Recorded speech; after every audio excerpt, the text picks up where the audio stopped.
শরীয়তপুর জেলার জাজিরা উপজেলার পালেরচর ইউনিয়ন পরিষদে ডাচ বাংলা ব্যাংকের আর্থিক সাক্ষরতা কর্মশালা অনুষ্ঠিত হয়। যদি আপনি বিকাশে 1 লাখ টাকা পাঠান, কত টাকা খরচ হবে আপনার? 200 টাকা। অন্য মাধ্যমে কত খরচ হচ্ছে? 2000 টাকা।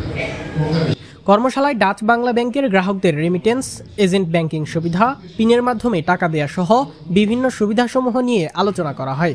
কর্মশালায় উপস্থিত ছিলেন এজেন্ট ব্যাংকিংয়ের Faridpur regional manager Kazi Shafiqul Islam, mobile banking রকেটের ফরিদপুর রিজিওনাল ম্যানেজার শাহ আবু ইমরুজ শুয়েব এবং শরীয়তপুর ডাচ বাংলা ব্যাংকের branch manager Sheikh Limon Ali. Shariatpur AB অফিসের কমপ্লায়েন্স অফিসার অসীম কুমার দাস, সকল সেলস ম্যানেজারগণ, এছাড়া শরীয়তপুর জেলার জাজিরা উপজেলার সকল আউটলেট প্রোপাইটার এবং গ্রাহকগণ উপস্থিত ছিলেন। মোহাম্মদ আমির হোসেনের তথ্যচিত্রে, চ্যানেল 21, শরীয়তপুর।